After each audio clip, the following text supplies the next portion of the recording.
Welcome to Mountain Mule Media. Mountain Mule Media is a production of Mountain Mule Transportation. This podcast was created to connect locals and travelers to businesses in southwest Montana. Through these conversations, we can better get to know business owners, what they do, and make the most of our time and experience here in Montana. These episodes will feature 10 to 30-minute interviews about businesses that help support our local community and our visiting community. To help support this podcast, you can follow it on YouTube and Spotify, and you can use Mountain Mule Transportation for any of your transportation needs. We will be releasing episodes twice a week regularly. If you or someone you know is interested in being on Mountain Mule Media, please reach out directly. Thank you for your support. Rudy, tell me about Alpine Adventures. What do you guys do? I rent snowmobiles and side-by-sides during the summer. Okay. And you're right in Big Sky? Yeah. Okay. I generally meet people at the Exxon gas station in Big Sky. Okay. How big is your operation? How many snowmobiles? Small. Okay. I basically usually have about 10 snowmobiles. Okay. Usually about half doubles, half singles. And you'll take them. Do you usually go with them? Is it guided? Do you send them on their own? I can't officially guide. Okay. I've been fighting with the Forest Service for 15 years to get my guide permit back. Okay. But I generally go out with every group and I'm checking trail conditions. Oh, I see. So that's sort of your loop. Yeah, well, they wrote me 2 tickets, and the lady that wrote me the first ticket told me I can't be with them the whole time and I can't charge them a guide fee. That's the 2 big things. Oh, interesting. So I don't charge them a guide fee, and I'm there with them most of the time, not all the time. Yep. So what's the season for snowmobiles generally, and what's the season for four-wheelers or side-by-sides? Snowmobiles, I'm different than the other companies up there because if there's snow, I can go. Yep. So the east side of the highway and the river doesn't have a restriction on snowmobiles, so Moose Creek, Portal Creek, Swan Creek. Okay. If there's snow, I can go. Like right now, there's still snow up Moose Creek, so Yep. I'm still using Moose Creek where everybody else is shut down. Okay. The fall off-season, I really don't have an off-season because if the side-by-sides get stopped by snow, there's enough snow to snowmobile. That makes sense. This season is terrible because the side-by-side trails don't open up till June 16th. Okay. Unless you want to go clear to Pipestone. Okay. So once the snow melts, and I've been shut down as early as March 12th before because of lack of snow down low, until June 16th, I don't do anything. Yeah, I got you. How's the snow looking up there right now? Is there decent snow still or no? Up top, yeah. Yeah. Buck Ridge, the trail we normally use, has been shut down. I've been off of it for like a week and a half now and been using Moose Creek just because it gets a lot less traffic and it's got a lot less southern exposed part of the trail. So yeah, I think I called you a week or 2 ago when I was up there, and it looked like some guys that were out there they were mostly on mud. They were just kind of there by 191. Yeah, and that's where I generally park, is right off the side of 191, and once the big company up there can't go down the side of the road, then he hauls all his snowmobiles up on the trail. So when people book with you'll usually meet them either at that gas station or at a trailhead somewhere? No, I meet them at the gas station. Okay. I usually tell them, this is the best place to go to the bathroom, otherwise it's trees. Yep. And a lot of them will take me up on it, especially the women. Yeah. But then I have them follow me down to where I've got everything stored, and I got a little office trailer there, and we get gear, whatever gear they need. And I don't charge anything extra for gear, and I can usually fit 6 to 8 people as long as they're not all the same size. Yep. We get gear on, then I have them follow me down to the trailhead. And okay. that way, when we get done, they don't have to wait for me to load snowmobiles up or do anything. They can just throw gear in my vehicle and go north or south, whichever way they want to go. Yeah, that's a pretty good deal. Yeah. How long have you been doing that? I've been doing snowmobiles. I started in 2000. Okay. And then I had a partner that first year, and he backed out after the first year, and it took me a few years to find somebody to help me get started again. Yep. And that's kind of how I lost the guide permit Oh, okay. is he wanted the guide permit for a rich buddy to do something out of the Yellowstone Club. Oh, go figure. And he pulled everything out from under me the year before, thinking I'd just close shop and he could sell the guide permit to his buddy. And Yeah. but when he saw that it didn't stop me, I bought my own snowmobiles used and still had 3 or 4 snowmobiles. So, Oh, cool. So he saw me getting ready to roll again. He called the Forest Service in November and told him I couldn't use the guide permit. So it was in contention. Uh-huh. And so the Forest Service pulled it. So hopefully eventually you'll be able to get another permit. I'm going to have to sue the Forest Service. Oh, really? Like I said, I tried for the first 5 years. I wrote letters and Yeah. whatever for the first 5 years and said, I had a guide permit for 4 years. 1 more year and they wouldn't have been able to pull it without me doing something drastically wrong, but I was still in temporary status. And the problem was the 2 guys I was working with, one retired and another one moved up the chain of command and went to Wyoming. Oh, okay. So I was dealing with a couple new ladies and they didn't really care. Yeah. I Well, hopefully- guarantee it, if those guys were still in charge, when he called, they would have said, "Who are you?" Yeah. No, we've only seen Rudy. Rudy's done the paperwork. He's done the plan every Yep. year. But the girls didn't know me at all, and they're like, "Well, you need to prove who's Yeah. owns more of the business or whatever." And it's like, well, all you have to do is look at your paperwork. Yeah. The only signature you'll ever see is mine. Mm-hmm. Hopefully somebody will hear this and knows the right people and they can get a hold of someone for you. It might. Yeah. That's all it's going to take. Well, I think it was the second time they wrote me a ticket and I had to drive to Billings to go to court, and I pled not guilty both times, but both times it was dismissed for lack of evidence. Yeah. But the second time they dismissed it, and I got the letter when I got back home telling me it was dismissed. So I drove all the way to Billings, and the judges reading through the names, and none of them were mine. Huh. And he's like, "What's your name?" I said, "Rudy." "What are you here for?" I said, "Got in without a permit." And he looked at the attorney. He's like, "Is he supposed to be here?" He's like, "Well, it was dismissed for lack of evidence."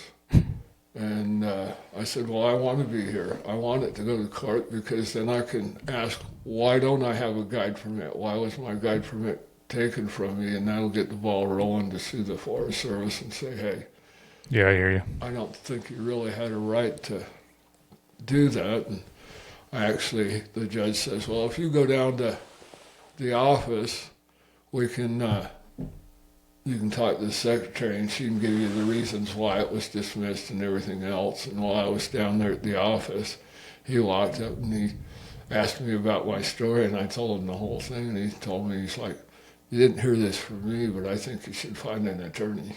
Yeah. What, not to totally bounce back, but if people do want to rent anything from you, how do they get a hold of you? The best way is to call the phone number. Okay. It's a cell phone number, so they can call it any time. Okay. Ever since the bear attack, I've not answered the phone. I text them back and say, "Sorry, I missed your call. Yeah. Since the bear attack, you may not be able to understand everything I say on the phone, so it's Yeah. easier for me to text right now." I'm sure you've told the story 100 times. Do you feel like telling it again or no? Sure. Okay. I mean, what happened? I rented a couple of side-by-sides to a father and son, and he actually had 2 sons up with him the first weekend. The young one that was 10 years old flew back after the weekend. But him and his son that was probably 18, somewhere in there, I think he was a senior in high school, were up there hunting. Okay. And the father's been hunting up there for like 18 years or something like that. So he knows the area and he knows what he's doing, and he camps up on the mountain.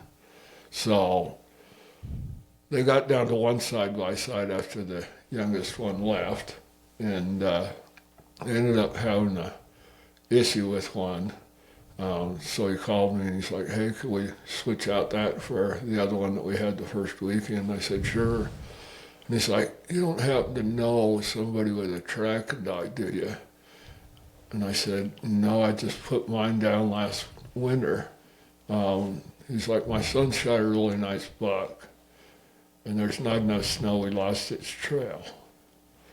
And I said, well, in my young days, I used to be a hunting fishing guy, and I used to be a pretty good tracker. I can come up and try and help you find it. Yep. So I went up the next day, and I texted him and said, well, I'm headed up the trail, and then I texted him, I saw the side-by-side parked on the side of the trail, so I parked next to it, and I texted him that I was at the side-by-side on the trail, and he had texted me a pin drop, and I don't have any apps or anything on my phone to just put that location in and take me right to it.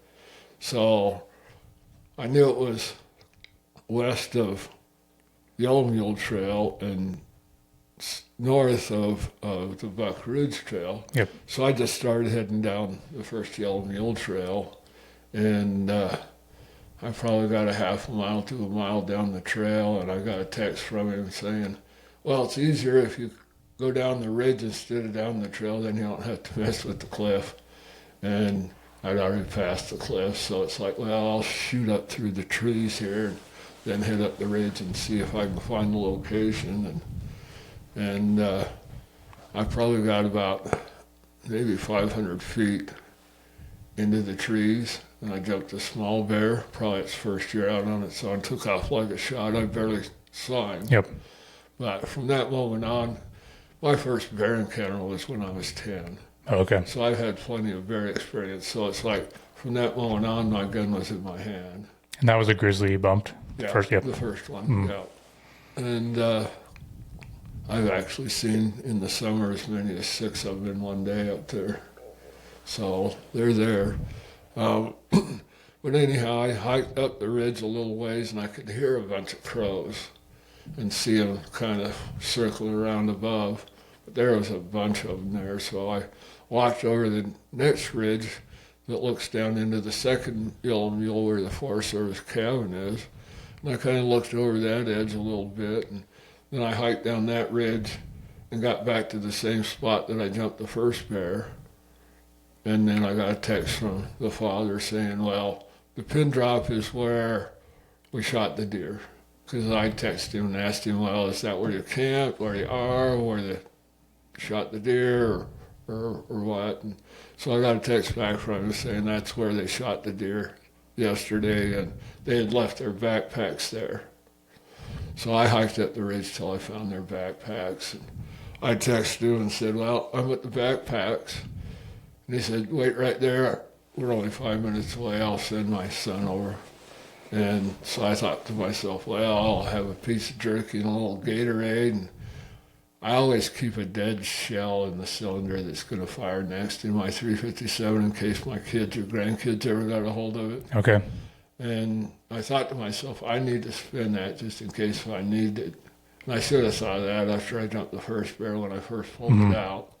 But it didn't even cross my mind until I stopped up there. And it's like I spun the cylinder, and the son came, and we went over to where the dad was, and he was laying on a hillside that I had just looked over, looking at the same crows I was looking at. And we all determined that, that's probably where the deer was. So I thought, well, in the movies, you see them when they're searching for a body, they kind of spread out. You can still see everybody, but you can cover more country. Yep. So we kind of did that. I was on the uphill side. The father was in the middle, and the son was on the low end. And we just started hiking down the hillside towards where the crows were. And we couldn't get a clear view because the trees were too thick where they were landing. And it's like we got down there a little ways, and I stepped over a log, looked over to see where the dad was, and there the bear was coming at me already, and he was from here to the door. And it's like the only thing I had time to really do, I raised the gun, which was already in my hand, fired one shot, and click. I'm sure I did a famous eye roll and probably said, shit. And then the next thing I remember, I saw my fist was about the same size as his nose. Oh, wow. And that's one of my bear theories, is if I ever had a confrontation with one, try and punch him in the nose, because You know, that's probably my best deterrent Uh-huh. if I can't shoot them. But I don't know if I connected or not. I don't remember him biting me there, but I got a hole there and I had a hole wow. there. Yep. So I got 2 teeth in my arm from that. And then the next thing I remember is he had me by the jaw. And he picked me up. And I could see the father running towards me, and I said, "Help me." And then I could just feel him crushing my lower jaw. And I'm assuming I fell to the ground at that point. Mm-hmm.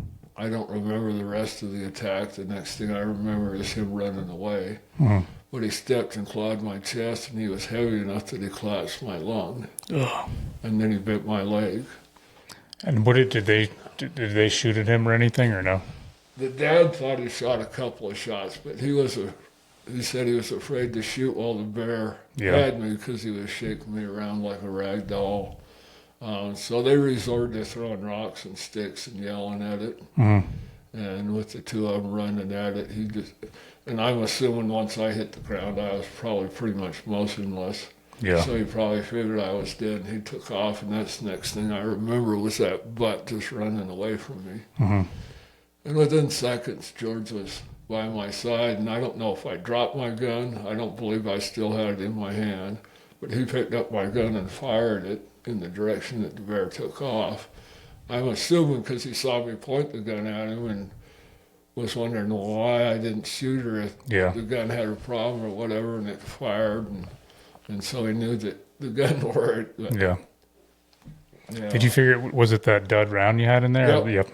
Yep, that was I just spotted into the same spot. Oh, yeah. What are the odds? Don't play Russian roulette with me. Yeah. Well, I guess the bear did. He did. And he wanted, if it would have went off, he would have looked like me instead of me. Yeah. And I would have just been another hunter that killed a grizzly bear. Did they estimate, like, from what they saw, how big they think the bear was? I haven't talked to them about the size of the bear. Yep. When I was in the hospital at first, and you can tell which stories are the first that came out in the media, I called it a mega 10-foot bear. Uh-huh. I'm 6'2". Okay. And, you know, once I got off the good drugs in the hospital, I started thinking about it. It's like at 6'2", if he picked me up off the ground by my chin, he had to be at least 7 feet tall. Wow. And I don't know how heavy he would have had to been to collapse my chest, just by my lung, just by standing on it with one paw. You know? What do you, how has that changed your life since that happened? I mean, like, are you any different when you go in the woods? Is life the same? No, life's the same. Yeah. Like I said, my first bear encounter was when I was 10. I've actually started writing a book on my bear stories. And it's like, I think I'm up to 10 bear accounts that I can remember that were close enough that, you know, it could have been a problem or not a problem. And this was just one of those unforeseen, all the wrong things happening at all the right time. And I thought back on it, and it's like, you know, I guarantee every time the big bear was out searching for more food, that little bear was in there chewing on his stash. Yeah, yeah, that makes sense. So that's why the little bear took off like a shot like he did, and the big bear came as soon as he heard something in the area. He came to chase that little bear off, so I guarantee it, that's the reason both bears acted the way they did. Did they ever keep looking for the deer? Did they give up on it? I think they gave up on it. They were more concerned with getting me out of the back country. And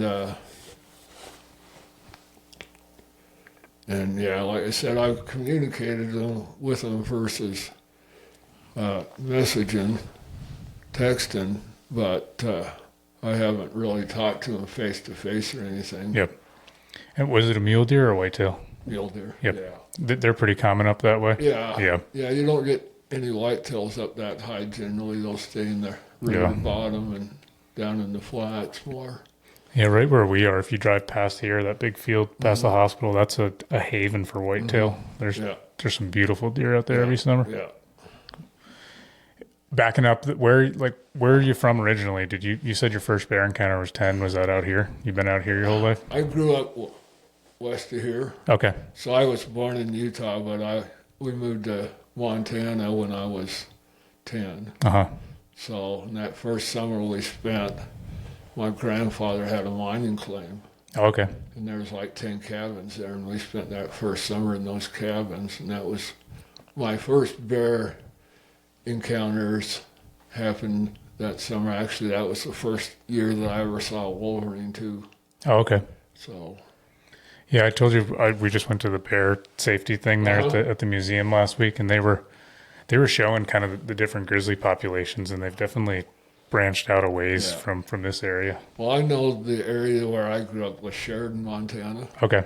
And I know one of the drainages there was one of the spots that they dropped problem bears off out of the park. Oh. So if they had a bear that was getting into campgrounds and, getting into people's food and stuff, and they had too many problems, wanted to relocate it, that was one of the places that they relocated it to. So I only hunted down that drainage once, and it was like all you could smell was bear. Yeah. And it's like safety's off and your head's swiveling and you're turning around all the time. It's like you're not hunting now. You're just making sure you're not being hunted. Yeah. And so it's like, well, I don't want to do that. I'm not hunting down there anymore.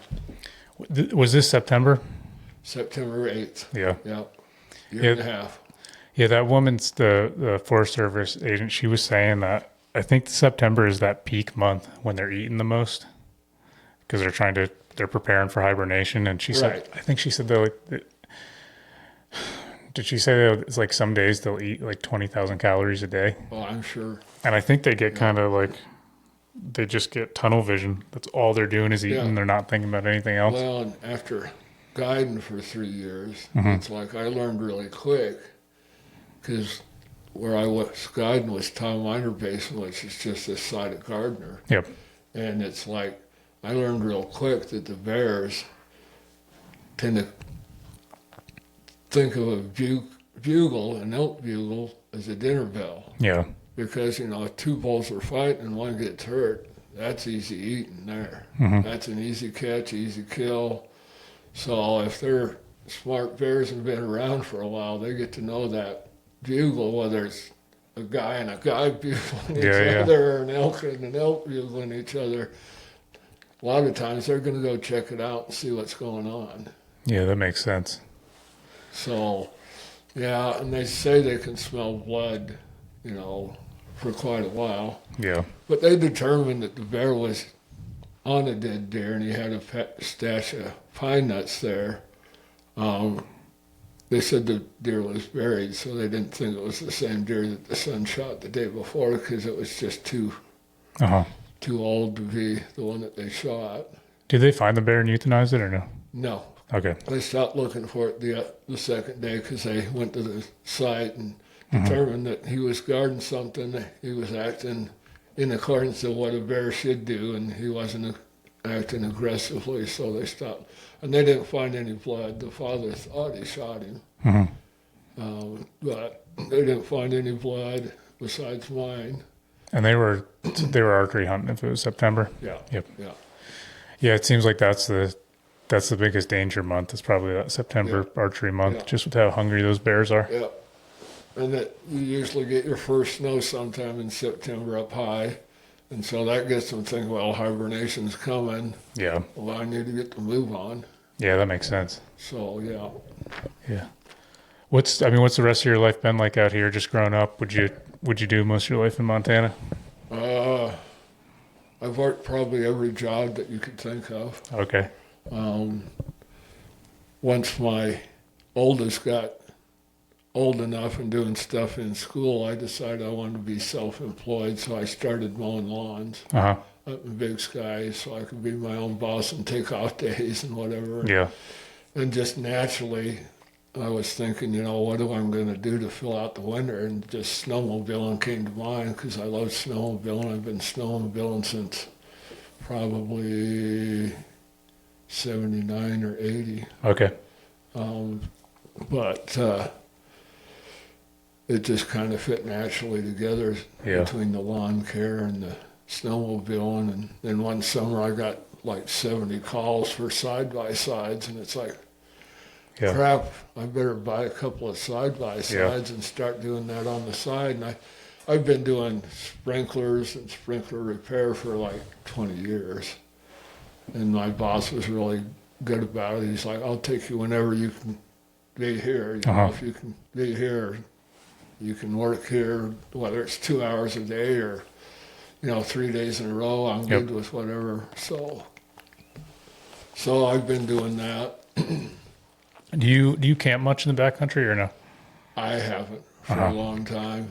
I used to go out hunting and camp out in the woods, hunting all the time, but my ex-wife wouldn't cook it, so I decided I'd stop killing it. I was curious if you had any special bear protocol if you camp in the backcountry or not. I never really thought about it. Yeah. And it's like you live and you learn. Yeah. It's like I've learned from every bear experience, things I want to do, things I don't want to do. And people, in the newscast and the other podcasts and things that I've done, people make comments on there, well, you needed to use bear spray. Bear spray's not going to misfire. And it's like, well, I got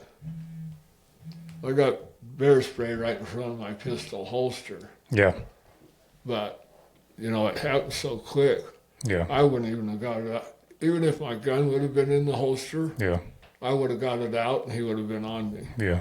So, and a lot of people, especially if they don't hunt, don't think about it. And, even the Fish and Game said, well, you need to make noise, you need to do this and that and the other.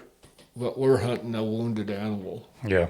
It's like you don't want to make noise. You don't want to chase it off. You want to have the wind in your face. You don't want it blowing down. So it's like, all the things they're saying, I don't want to do because, one, I don't want to, if the wind comes and it's blowing in my face, I don't want to be hit myself with pepper spray. Yeah.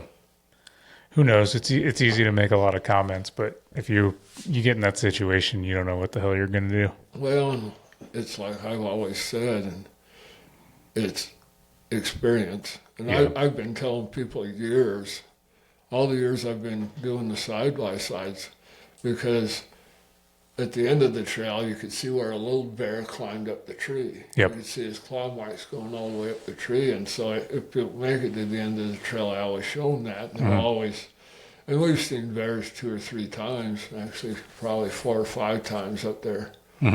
On side-by-sides, and they're always like, we're going to have a problem. It's like, well, one, you really don't have to worry about it, because if you look at a side-by-side and the bear's looking at a side-by-side, like, that's something big. Yeah.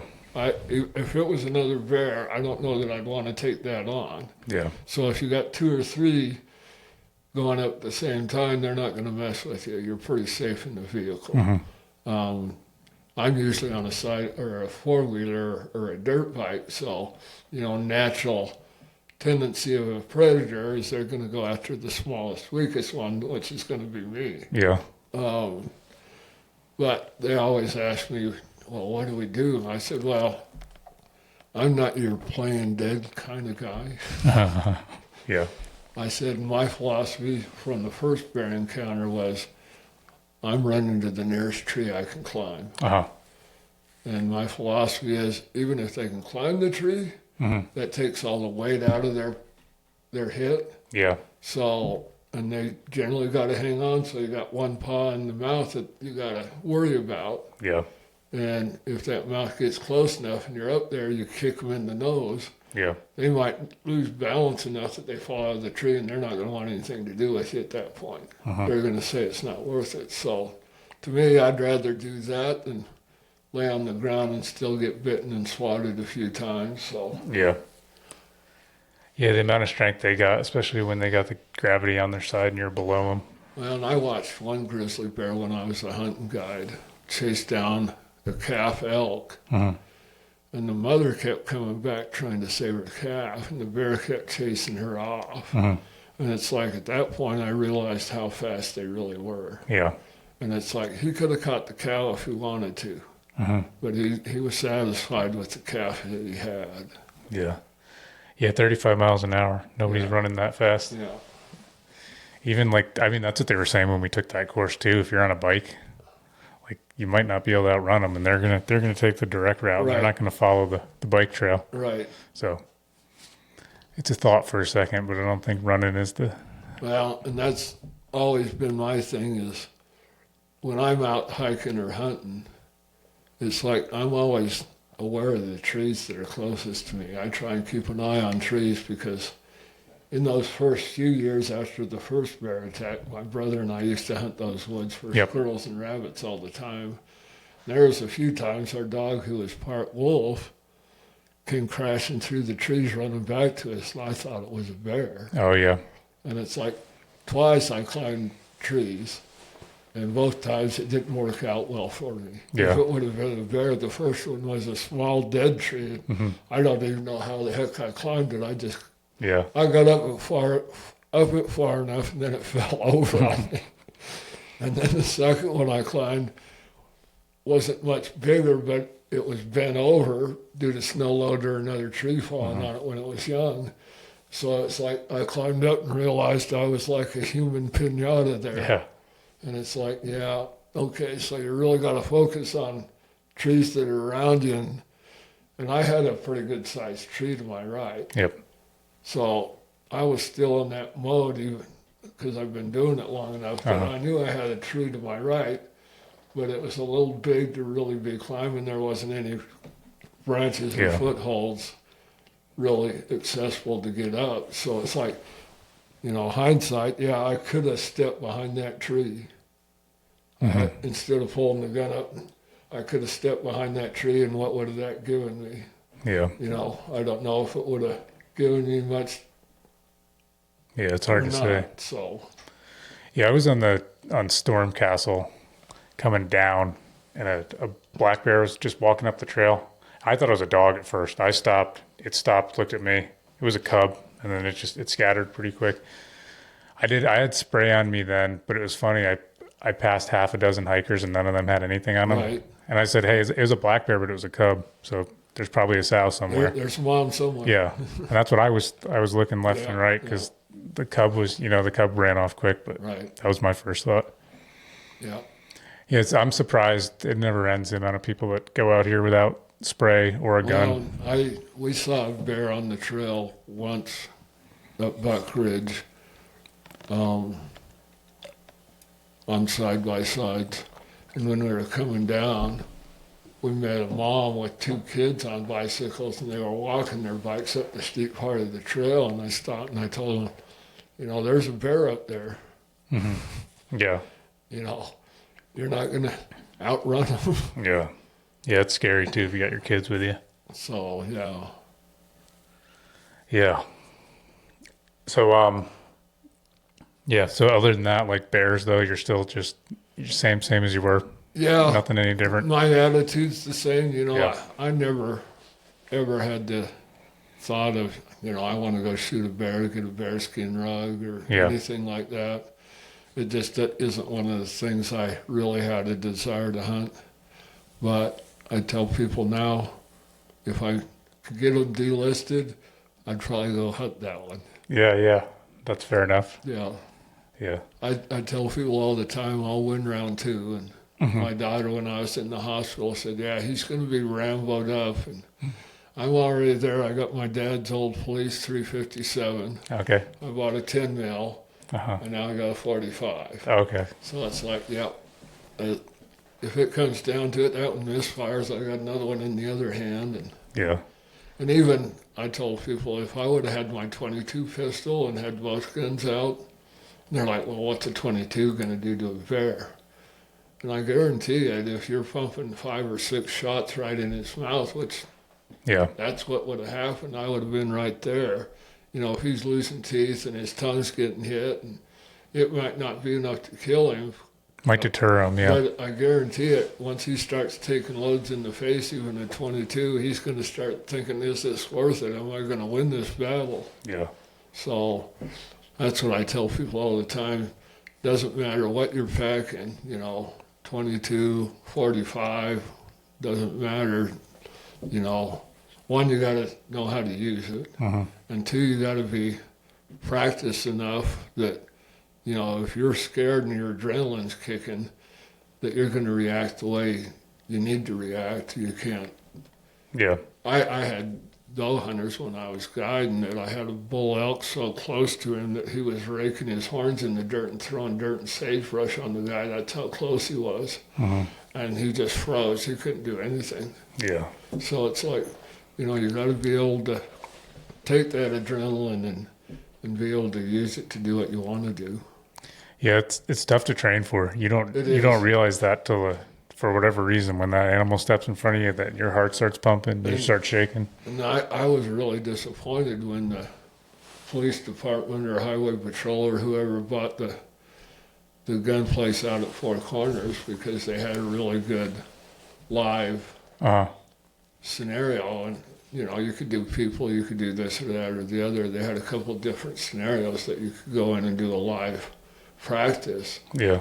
And, you know, to me, that's some of your best training, because, you know, if you're used to picking your gun up and doing, you're recognizing what's the threat in the room and what's not, and you get that response. That's the quickest way to get your mind to train your. Yeah, that'd be good. I mean, that'd be a good idea for people that are in the backcountry a lot. So I don't know if we've got another range like that open back up in the area, but that's something I'd like to find. Yeah. And then just to back up on your business again, do you keep everything up there in Big Sky? In Big Sky. Okay. Yeah. And then you live down here in Bozeman though? I live in Bozeman. Or up? You call it up here in Bozeman or down? I'm down. Okay. Yeah, you're down in Bozeman. Yeah. Up Big Sky. It's people are funny because it's north. So Right. people will say, "Oh, I'm going up to Bozeman." I'm like, "Well, you're definitely going down, but Yeah. it is north." Yeah. It's It confusing. is north. Yeah. But it's downhill. Yeah, so for sure. That's what I think. That's my philosophy. It's downhill. Yeah.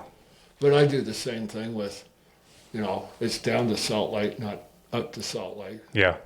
No, yeah, that's what I would say too. Because Yeah. it's south. So Yep. if it's just a direction you're going up and down, then Yeah. north and south applies to me there too. So Cool. Well, I appreciate your time, Rudy, and sharing the bet. story. Hopefully some people hear this and your phone will be ringing even more. And if they hear this, they should know to text you. But I'll put your number with this video too, so they can find you and get some more side by Appreciate sides. it. Yeah. All right. Well, thanks for your time. you bet. Thank you.